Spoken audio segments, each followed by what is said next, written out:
Hey, ladies and gentlemen, I'm your humble host, Fizz Music, and this right here is Urban Politics Bites. Just biting off a piece of the news for you to eat real quick and consume. Check it out. Let's talk about one of the first felony sentences tied to the Capitol riots has been handed out.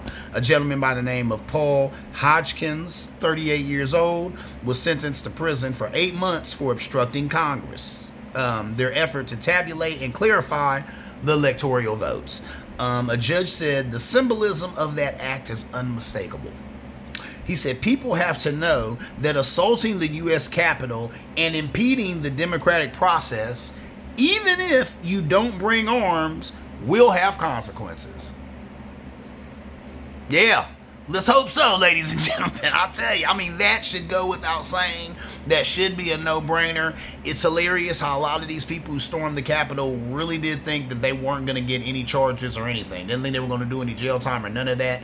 I've talked about it on my show. I'm not going to lie. I still, to this day, don't think a lot of them, or they're not going to get the book thrown at them, because a lot of these judges, at the end of the day, they were Trump-appointed judges. Now, some of these same judges are the judges who kicked out a lot of his voting fraud garbage, you know, because it was garbage and it was without merit and it didn't have any proof. But that doesn't stop a judge from upholding something, because a judge can do whatever they want to do in their courtroom, right? But a lot of those judges threw that out. That heartened me. Some of these judges are real ones. They're not just, you know, pawns or shills or shrills for the, Republican Party. It's like, okay, some of these guys aren't just partisan hacks. They're real life judges who really care about the law, and they're going to hold people's feet to the fire. That's good. But then some of these people have gotten off. There was the one lady who was still able to go on vacation and all that other stuff. So it varies like everything else. You have some of these judges who probably take the law a little bit more seriously than some of these other judges. Just like you have police officers who take the law a little bit more seriously than some other police officers. That is what it is. People are individuals. But it's good to see that this judge right here let it be known that, like he said, that act is unmistakable. And he said people have to know that when you assault the U.S. Capitol and impede the democratic process, it will have consequences. That is why I've been saying a lot of these people, they need to go to jail. They need to be prosecuted to the full extent of the law, even though they have the complexion for the protection. Let's just keep it real. It is what it is.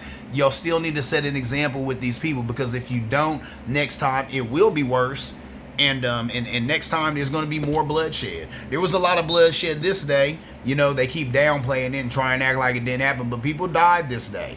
These Trump riots that went down January 6th at the Capitol, this was real, man. People got hurt. People died, right? You know what I'm saying? Then there's people who died after this day, committing suicide and stuff like that. And I think that was tied to depression behind this day. Some of these people's day, especially some of those Capitol police officers, this was the worst day of their lives. And they're going to relive it, for a while. This is not going to go away. This is never going to go away. This is going to be in the history. This is burned in the history books forever, right? So there definitely needs to be some justice, and I'm glad to see that this judge, it looks like, is taking it seriously. Now, this guy can also appeal this, right? I'm sure he's got a judge, and he'll appeal it. And we'll follow this case. Watch this space. We'll see what happens with that, right? But right here, this is setting a precedent, letting it be known that at least this judge takes it seriously, or appears to be taking it seriously right here, and says, you know what, we need to hold people accountable, because that's just not cool, and that we can't let that slide. People, starting an insurrection at the Capitol, we can't let that go. So it's a good thing that it looks like there's going to be some consequences and repercussion. Urban Politics Bites.